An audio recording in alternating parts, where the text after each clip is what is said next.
बंधूंनो, आत्ताच आमच्या सर्व सहकाऱ्यांनी आपल्या भावना व्यक्त केल्या आणि जे लोकशाही प्रक्रियेने आपले निवेदन अर्ज वगैरे असतात संवैधानिक चौकटीत आपण आपल्या भावना मांडण्याचा प्रयत्न केला।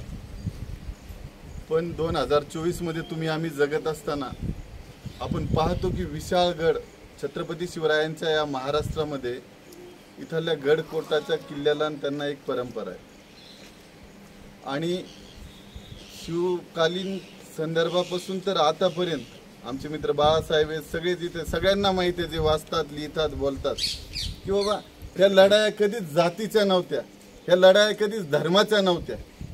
जे तुम्हा आम्हाला शिकवल्या जातं महापुरुष वाटून घेतल्या जातात आणि विशाळगडासारखे प्रकरण पुढे येतात, तर तुम्ही आम्ही हे निषेध अर्ज विनंत्या हे चलतच राहणार आहे। पण मग इथं आमचा तरुण वर्ग आहे, इथं आमचे चाचासारखे ज्येष्ठ मार्गदर्शक आहेत, तुम्ही आम्ही कधी विचार करणार आहेत का नाही की बाबा काय या भारतीय लोकशाहीमध्ये तुम्हा आम्हाला कायद्याने संरक्षण दिलेलं असताना खरं तर एखादी जागा अतिक्रमित आहे, आमचे आता सगळे नगरपंचायतचे सहकारी सगळ्याला माहिती आहे की बा एखादी जागा अतिक्रमित असल्यावर तिथून अतिक्रमण हटवायला कायदेशीर प्रक्रिया आहे आणि प्रकरण न्याय प्रविष्ट असताना खऱ्या अर्थानं की प्रशासनाने ही अशी कशी भूमिका घेतली किंवा पावसाळ्यामध्ये हातोडे चालवले, पावसाळ्यामध्ये नाही ते प्रकार तिथं करण्यात आले। आता कालच्या याच्यात कोर्टाने त्याच्यावर सप्टेंबरपर्यंत स्टे दिलेला आहे। पण राहिला प्रश्न दोन उरतेत की बाबा तत्कालीन लढाया जसं मी आता सांगितलं की बाबा ह्या धार्मिक लढाया कधीच नव्हत्या, ह्या राज्यासाठी सत्ता वर्चस्वाच्या लढाया होत्या। आता राजेशाही गेली लोकशाही आली, लढायाचं स्वरूप बदललेलं आहे मित्रांनो। आताही या लढाया पुन्हा सत्तेसाठी जीव घेणं आटोटोप तुम्ही आम्ही एका ताटात खाणारे, तुम्ही मराठा असा आम्ही ओबीसी असा मुस्लिम असा कुणी असा, इथल्या गावगाड्याची विण घट्ट आहे। पण ह्या कोणत्या शक्ती आहेत की ज्या तुमच्या आमच्या गावगाड्याची विण घट्ट असलेली विण तोडण्याचा प्रयत्न करतात। मग माझं मुस्लिम तरुणांना बी आव्हान आहे की अखिल भारतामध्ये मुस्लिमांची संख्या एकूण लोकसंख्येच्या 15% आहे, पण एक म्हण आहे आपल्या मुस्लिम समाजात म्हणा किंवा हिंदीत म्हणा की बेगाने के शादी में अब्दुल्ला दिवाना। 15% असलेल्या याच्यात काल परवा मतदान झालं तुमचं आमचं किंवा आपण म्हणतो की जिसकी जितनी भागीदारी उसकी उतनी हिस्सेदारी।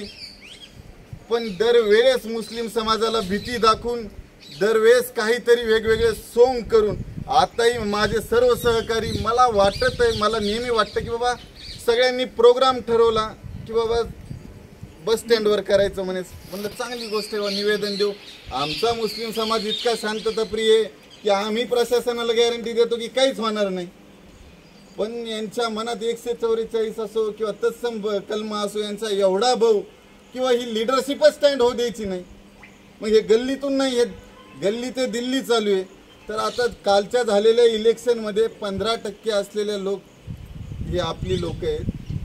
दुर्दैवानं नमूद करावं वाटतं की 4% सुद्धा मुस्लिम समाजाचे खासदार नाही आहेत, टोटल खासदार 24 आहेत। जोपर्यंत तुमच्यासाठी बोलणारा आवाज राहणार नाही, जोपर्यंत तुमचं नेतृत्व राहणार नाही, मला मुस्लिम समाजाचं कौतुक करावं वाटतं की एका हाकेवर इतके संघटित होतात, सगळे होतात। पण मित्रांनो ह्या संघटनेला याला जर का दिशा नसली तर हा संघटितपणा काही उपयोगाचा नाही आणि जर का तुमचा संघटितपणा आगामी काळामध्ये दिसला नाही तर हे आज विशाळगड आहे, उद्या पुन्हा काही तेरवा पुन्हा काही, ही मालिका खंडित होणार नाही। तुम्हा आम्हाला आपले कोण परके कोण, आपल्यातले परके परक्यातले आपले ओळखू आले पाहिजे तर ह्या गोष्टी टळतील। आणि ठीक आहे प्रशासनाचं काम करणारे सगळ्याच गोष्टीचं काम करणारे की बाबा आपण लोकशाहीमध्ये राजा बनवतो, राजाचा रंक करतो, पण एखाद्याला लोकशाहीमध्ये राजा बनवता असताना समझो हमने इनको बादशाह दे दी लेकिन इनके दरबार में हमको कुछ भी स्थान नहीं रहा। यांना जर आपण राजा केलं आणि या राजाच्या दरबारात जर का आपल्याला काही स्थान नसेल तर यांचं राजे पण आपल्या काय कामाचं? तुमच्या आमच्या प्रश्नाची काहीतरी सोडवणूक झाली पाहिजे। आणि मी मुस्लिम समाजाला गेली 15-20 वर्षे ऑब्झर्व करतो की रोजी रोटीचा यांना भीती दाखवण्यात जाते पण मी मुस्लिम समाजाला जेवढ्या जवळून पाहिलं, जेवढ्या अभ्यासलं, किंवा आमचा मुस्लिम समाज अत्यंत कष्टकरी आहे, घाम गाळून नाही ती काम करतो की जे इतर समाज इतक्या कष्टाची कामं करण्यास पुढे सरसावणार नाही। आणि तुम्हाला सांगतो की समाज व्यवस्थेमध्ये तुमच्या कष्टाला पर्याय नाही, तुमची रोजी रोटी हिसकून घेण्याची दानत कुणात नाही। त्याच्यामुळं हा जे भयगंड आहे की ज्याला म्हणतो की पान पडलं तर आभाळ पडलं, हे जाऊ द्या, आभाळ गिभाळ काही पडत नसतं। तुम्ही स्वतःच्या याच्यावर स्टँड होऊन एकदा आगामी काळात आपलं कोण परक कोण ओळखायला शिका। माझा अनुभव आहे, माझं तुम्हाला शब्द आहे की विशाळगड काय कोणत्याच प्रकरण होणार नाही जर का तुम्हाला तुमच्या मायेची माणसं आणि माईच्या आणि मावशीतल्या प्रेमातला जर फरक तुम्हाला कळला तर सगळ्या गोष्टी तुम्हाला सगळ्या कळतील। या प्रसंगी मी जास्त काही बोलणार नाही। आपण एवढ्या यांनी इथं आलात आणि आपल्या भावना व्यक्त केल्या। माझं मुस्लिम समाजावर पहिल्यापासून प्रेम आहे, त्या प्रेमापोटी मी आलो।